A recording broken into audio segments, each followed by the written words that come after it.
পরীক্ষা নেই মাস্টার মশাই, একটু বিচার করা চাই। ও গই আমার বিহাই মশাই, আমি প্রকাশে করে যাই।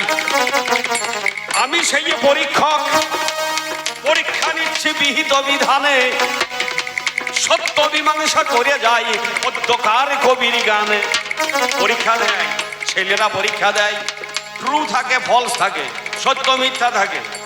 তাই বলে মিথ্যা তো থাকতে হবে, তবেই তো সত্যটাতে রাইট মার্ক, ঠিক মার্কটা দেওয়া যাবে। আমি তাই পরীক্ষা নিচ্ছি। যখন অশ্বত্থামার জন্ম হয়েছিল, দৈববাণী প্রকাশ হলো জানেন জ্ঞানী দল। অশ্বত্থামা অমর হবে এই নামহি তলে, স্বয়ং দ্রোণাচার্য শুনেছিল তাহার কর্ণমূলে।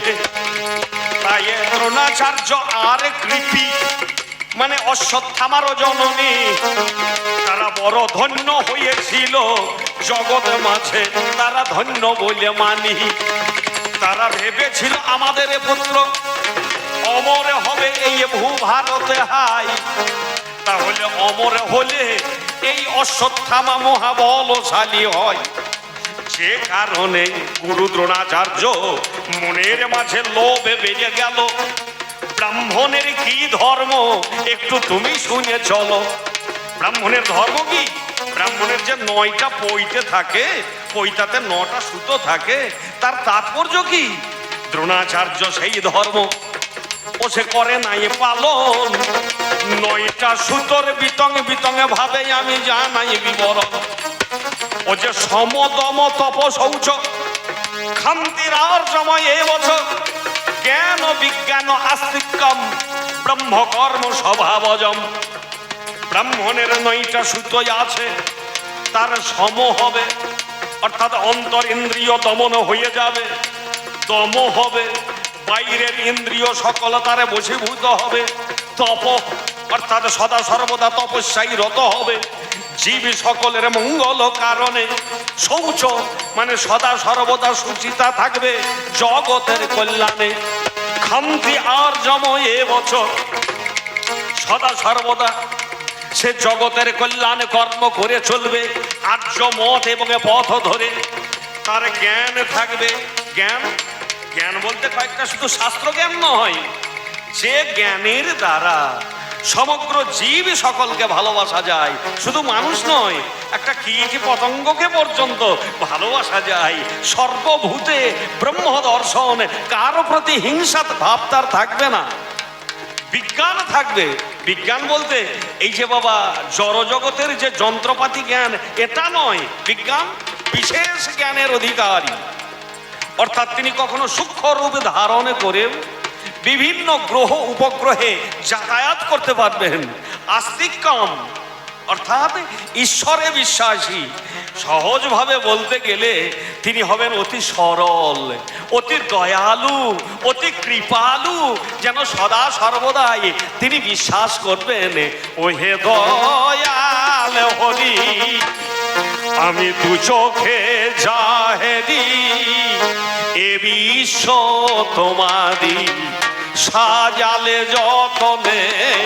ও হে দয়াল হরি দু চোখে জাহেরি, এ বিশ্ব তোমারি সাজালে যতনে।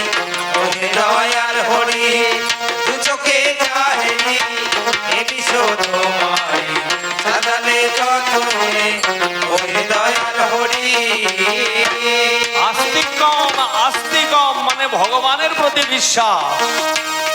ওই হে কে বোঝে হে অন্ত অনাদি অনন্ত, কে বোঝে অন্ত অনাদি অনন্ত। ওই হে কে বোঝে অনন্ত অনাদি অনন্ত, কে বোঝে অনন্ত অনাদি অনন্ত।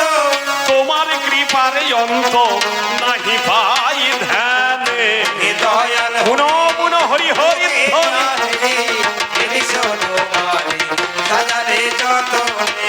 ও হে দয়াল হরি দু চোখে জাহেরি, এ বিশ্ব তোমারি সাজালে যতনে।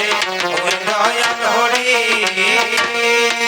ওই হে চন্দ্র সূর্য গ্রহ নক্ষত্র মণ্ডলে, ভগবানের প্রতি এত বিশ্বাস? ভগবান তুমি না বিরাট, তুমি চন্দ্র সূর্য গ্রহ নক্ষত্র মণ্ডল কেমন ভাবে স্থাপন করেছ। চন্দ্র সূর্য গ্রহ নক্ষত্র মণ্ডলে রাখিয়াছ তুমি অতীব কৌশলে আমার গগন মণ্ডলে তোমার কৃপা বলে। গগন মণ্ডলে তোমার কৃপা বলে, গগন মণ্ডলে তোমার কৃপা বলে, গগন মণ্ডলে তোমার কৃপা বলে, দিবানিশি চলে শিবের কল্যাণে। ওহে দয়াল হরি দুচোখে যাহেরি এ বিশ্ব তোমারি সাজালে যতনে। ওহে দয়াল হরি দুচোখে যাহেরি এ বিশ্ব তোমারি সাজালে যতনে। ওহে দয়াল হরি। কিন্তু দ্রোণাচার্যের মনের মাঝে এই নবগুণ ছিল না, ছিল না।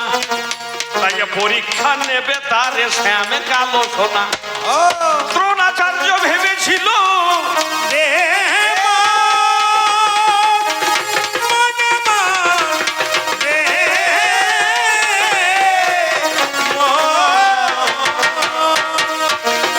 আরে দ্রোণাচার্য ভেবেছিল কুরু পাণ্ডবের যুদ্ধ হলে কৌরব কুল ধ্বংস হবে যে সমূলে, পাণ্ডবেরাও ধ্বংস হবে সে ভেবেছিল মনে। কিন্তু আমার পুত্র অশ্বত্থামা অমর এই না ভুবনে, অশ্বত্থামা বেঁচে থাকবে, সমগ্র আর্যাবর্তের রাজা সে জন হবে।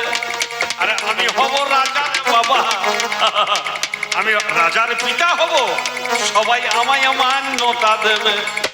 এই রকমের লোভের বাসনা দ্রোণাচার্যের মনে বাসা বেঁধেছিল, যে কারণে দ্রোণাচার্য ব্রাহ্মণত্ব কর্ম দেখো বিসর্জন দিল।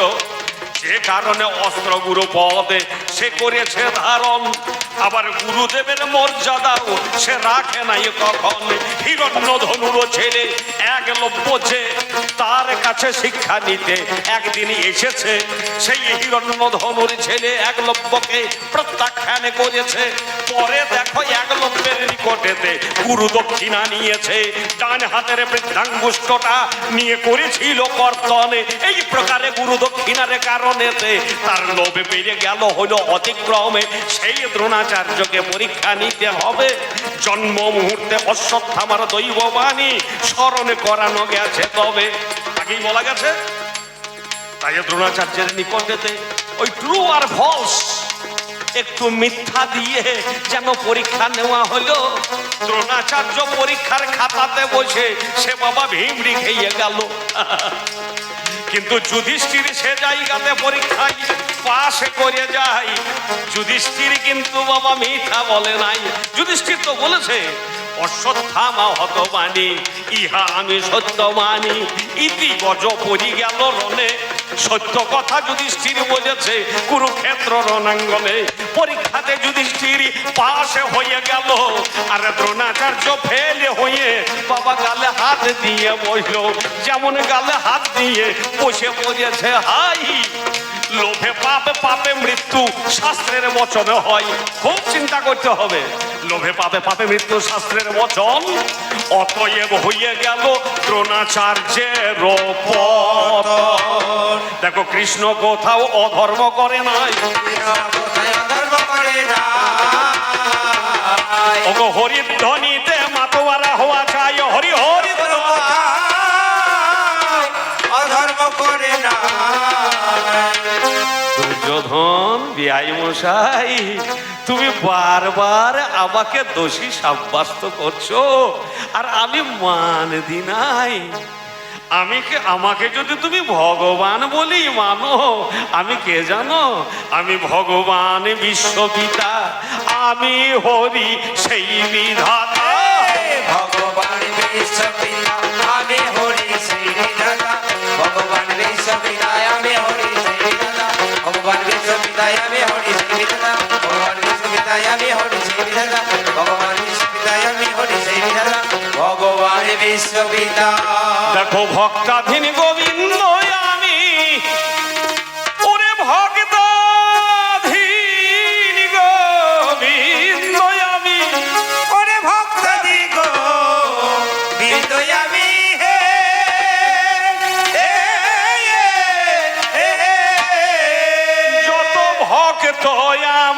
মাতা পিতা। হরি হরি হরি হরি। পিতা ভক্ত আমার মাতা পিতা ভগবান বিশ্ব পিতায় আমি হরি শ্রী রাধা ভগবান বিশ্ব পিতায় আমি হরি শ্রী রাধা ভগবান বিশ্ব পিতায় আমি হরি শ্রী রাধা ভগবান বিশ্ব পিতায় আমি হরি শ্রী রাধা ভগবান বিশ্ব পিতায় আমি হরি শ্রী রাধা ভগবান বিশ্ব পিতা। আমি কখনো তো ছোট হয় রে না না না রে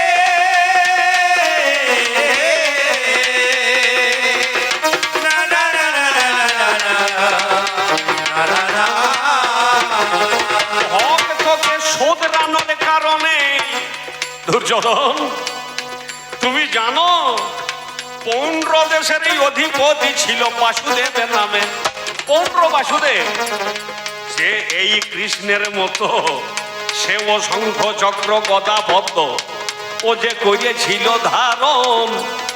বাবা জগতের মাঝখানেতে নিজেকে সে বলেছিল আমি ভগবান। সেই পৌন্ড্র বাসুদেবের নিকটে আমি তার চাকরে হয়ে যাই। চাকরে হয়ে গিয়ে তার কাছে আমি যে দাঁড়াই পৌন্ড্র বাসুদেবের নিকটে আমি চাকরের কাজে করি। আর সেই জায়গায় বসতে করত সুদামা ব্রাহ্মণ। একটু দেখো বিচার করি যে সুদামা ব্রাহ্মণের মান রেখেছিল স্বয়ং দ্বারকাধীশ ভগবান। জানেন ভক্তজনে তখনই আমি দ্বারকাধীশ কৃষ্ণ জানাই কবির গানে। আমি দ্বারকার মাঝখানে আছি আর এই অবন্তী নগরে বিরাজে করে সুদামা ব্রাহ্মণ। জানেন জ্ঞানী নরে সুদামায় আরে কৃষ্ণ সন্দীপনী মুনির নিকটে বিদ্যায় অধ্যয়ন করিত।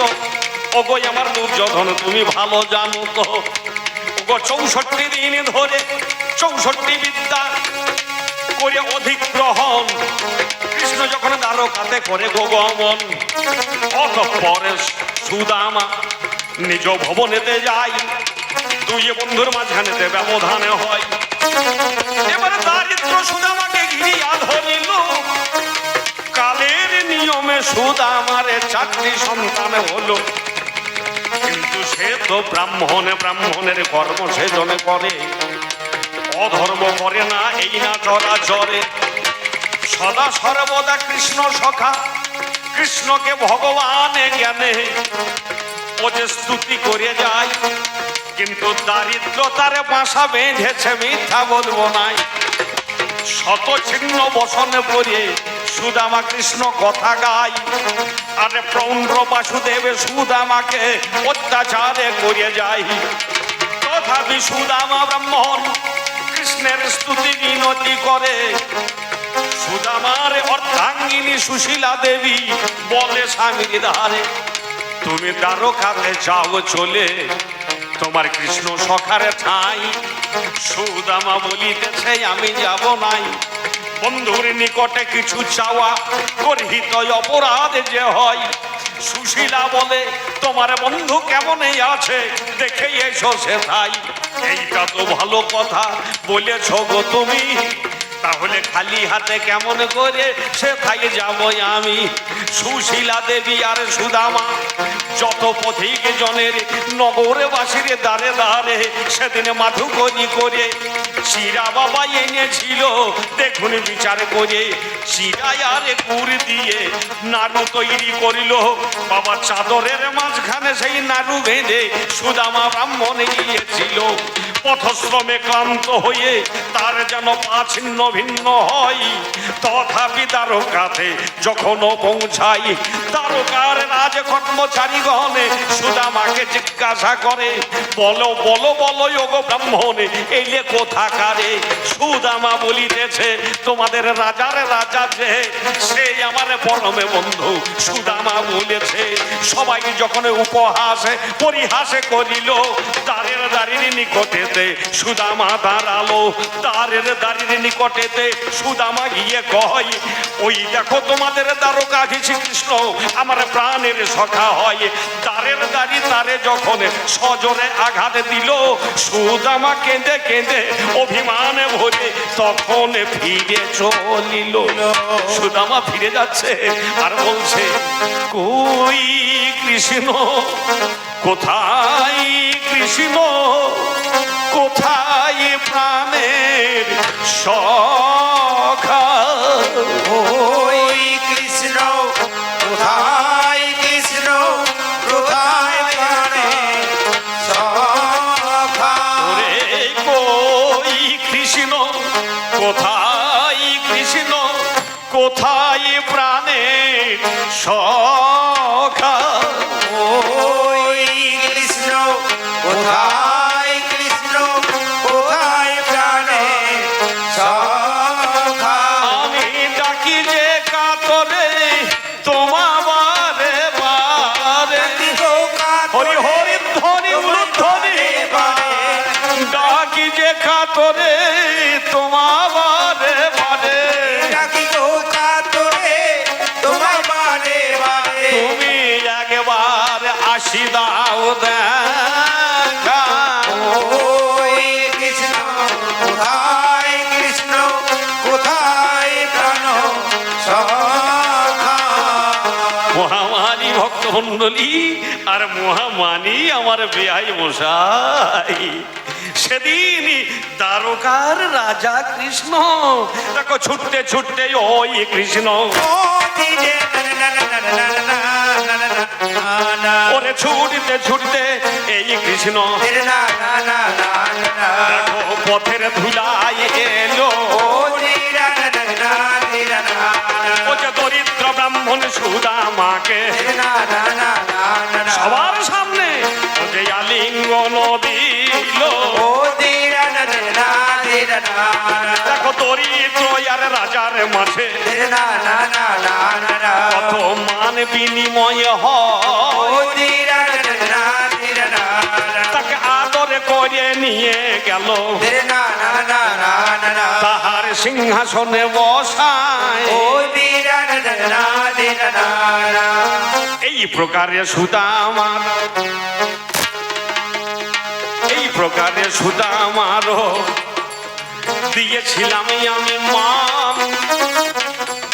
তুমি শুনে চলো রাজা দুর্যোধন, আবার যখনই আমি শান্তি প্রস্তাব লইয়ে তোমার নিকটে যাই, তুমি সেদিন মানতে চেয়েছিলে তোমার মনে নাই। তোমার দেবরাজ অন্ন গ্রহণ নাহি করি, কিন্তু অন্ন গ্রহণ করতে গিয়েছিলাম মাতা পরাশরী। সেই বিদুরের ঘরে আমি সেদিন প্রবেশ করে যাই। দেখো বিদুর পত্নী পরাশরী, জানেন তো সবাই কৃষ্ণ, কৃষ্ণ তুমি এসেছো। তার ঘরের মাঝে তেমন কিছু অন্ন ব্যজন ছিল না, ছিল না। একটা পাকা কদলি ছাড়িয়ে ফেলেছে, খারে কালো সোনা, কলার শ্বাসটাকে ফেলে দিয়ে যেমন চোঁকাটাকে দিল, ওই পরাশরী মাতার দেওয়া চোঁকা নেওয়া গেল। ওগো কলার চোঁকায় এই কৃষ্ণ দেখো তুষ্ট মনে খাই, ভক্তের দেওয়া অন্ন খেয়ে বড় তৃপ্ত হয়। আমি তো বলেছি পত্রঙ্গে পুষ্পঙ্গে ফলঙ্গে তোয়ং জমে ভক্তা প্রযচ্ছতি। যদি কোনো ভক্ত ভক্তি ভরে আমাকে পত্র দেয়, পুষ্প দেয়, যদি তাও না দিতে পারে, যদি নয়নের জল দিয়ে আমাকে নিবেদন করে, দুর্যোধন দেখো আমি তাতে হই যে ধন্য, আমি তাতে হই যে ধন্য। সদাই ভক্তদের আমি রেখেছি মা, আমি যাতে হই ধন্য। মরণের পরে ও ধর্মযুদ্ধ কি করে শেষ জিজ্ঞাসা করেছে, তাই না? একটা একটা করে সমস্ত জিজ্ঞাসা ক্ষুদ্র জ্ঞান ভাণ্ডার থেকে আপনাদের কাছে আমি নিবেদন করেছি। আমার সঙ্গীত নৈবেদ্য ভক্ত শ্রোতারূপী দেবতাদের চরণে অর্ঘ্যরূপে নিবেদন করার পরে ওরে কেন হইল ধর্মযুদ্ধ এই জগতের মাঝখানে? এই কেন হলো ধর্মযুদ্ধ মানে? আহা কেন হলো ধর্মযুদ্ধ জগতের মাঝখানে? কেন হলো ধর্মযুদ্ধ জগতের মাঝে? এই যে ক্ষেত্রটা যে ধর্মক্ষেত্র, ক্ষেত্রটা যে ধর্মক্ষেত্র জানে ভক্তগণে। এই ক্ষেত্রটায় ধর্মক্ষেত্র জানে ভক্তগণে। এথায় কুরু রাজা যজ্ঞ করিল, গুরু রাজা যজ্ঞ করলো, কুরু রাজা যজ্ঞ করিল, গুরু রাজা যজ্ঞ করলো, তাই ধর্মক্ষেত্র নামটি পেল। গুরু রাজা যজ্ঞ করলো, ধর্মক্ষেত্র নাম দিল, গুরু রাজা যজ্ঞ করলো। এই যে ক্ষেত্রটা, যে ক্ষেত্রটায় যুদ্ধ হচ্ছে, এই ক্ষেত্রটাতে কুরু রাজা তাকে যজ্ঞ করেছিলেন, আর সেই যজ্ঞের কারণে এই ক্ষেত্রটা হয়েছে ধর্মক্ষেত্র। আরো অনেক আগে স্বয়ং পিতামহ যিনি স্রষ্টা ব্রহ্মা, তিনিও এখানে যজ্ঞ করেছিলেন, যে কারণে এই ক্ষেত্রটার নাম হয়েছিল সমন্ত পঞ্চক তীর্থ। এই তীর্থের মাঝখানে 33 কোটি দেব সহ সপ্ত তীর্থ একত্রে সমাবেশ হয়েছিল, আর এই ক্ষেত্রটা হচ্ছে ধর্মক্ষেত্র। আর এই ক্ষেত্রের মাঝে যে যুদ্ধ, সেই যুদ্ধটা সবটাই ধর্মযুদ্ধ। কেন না, এই যুদ্ধের মাঝখানে ধর্ম প্রতিষ্ঠা হবে। যখন অর্জুন বলছে হে কেশব, দুর্যোধন, আজ এই 18 দিনের যুদ্ধের শেষের দিকের কথা তো, আর এটা হচ্ছে প্রথম দিনের যুদ্ধ, যুদ্ধ শুরু হবে। অর্জুন বলছে হে কেশব, এত এত সৈন্য সমাবেশ হয়েছে, তুমি আমার এই রথটাকে দুটি দলের মাঝখানে নিয়ে চলো, দুটি দলের মাঝখানে রথ নিয়ে চলো, আমি দেখবো কাদের সঙ্গে আমাকে যুদ্ধ করতে হবে। দুটি দলের মাঝখানে যখন কৃষ্ণ রথটাকে নিয়ে গেলেন, অর্জুন তখন আত্মীয় স্বজনগণকে দর্শন করে সে ম্রিয়মান হয়ে গেল, তার বিষাদে এলো। সে বলছে হে কেশব, আর আমি যুদ্ধ করব না, সামনে আত্মীয় স্বজনগণকে দর্শন করি, যুদ্ধ করব না বলিতেছে অর্জুন। সে গান্ডীবটাকে নামাইয়ে দিল, ওই অর্জুনে গান্ডীবধারী। সঙ্গে সঙ্গে কৃষ্ণ বলছেন অর্জুন, তুমি না ক্ষত্রিয়, ক্ষত্রিয়ের ধর্ম হচ্ছে যুদ্ধ করা। এই আসরের প্রথমে এসে যেটা বলেছিলাম, সর্বপ্রথম পিতামহ ব্রহ্মা, দেব দিবাকর, ইক্ষ্বাকু, মনুদেব, সপ্ত ঋষিগণ পেয়েছিলেন শ্রীমদ্ ভগবদ গীতা তত্ত্ব, আর অর্জুনকে মাধ্যম করে সমগ্র জগৎবাসীকে এই পিতামহ ব্রহ্মা কুরু সংবরণের এই ধর্মক্ষেত্রে দাঁড়িয়ে ভগবান শ্রীকৃষ্ণ ওগো ধীরে ধীরে একটা একটা দেখো ধীরে ধীরে স্তরে স্তরে গীতা তত্ত্ব প্রদান করে যায়। ধীরে ধীরে স্তরে স্তরে গীতা তত্ত্ব প্রদান করে যায়। যখন অর্জুনের মনের মাঝে বিশাল দশা এসে যায়, বিশাল দশা এসে যায়, অর্জুন সব্যসাচী বলে যুদ্ধ তো আর করব না। অর্জুন সব্যসাচী বলে যুদ্ধ আর করব না।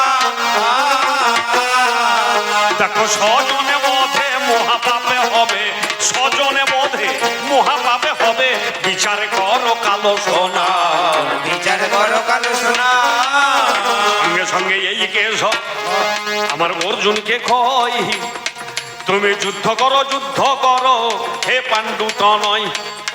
তাই বিষাদে যোগের মাঝখানেতে বিষাদে দশা এলো। বাবা দ্বিতীয় অধ্যায়ে সাংখ্য যোগে জানেন জ্ঞানী দল, সাংখ্য যোগে সাংখ্য তত্ত্ব করে বিশ্লেষণ। তুমি ক্লিবত্ব পরিহারে করো অর্জুন, তুমি নপুংসক ভাবে তুমি করো বর্জন। ওঠো জাগো যুদ্ধ করো কর্ম করো কুন্তির নন্দন। তাই সাংখ্য যোগে সাংখ্য তত্ত্ব বিস্তার করিল।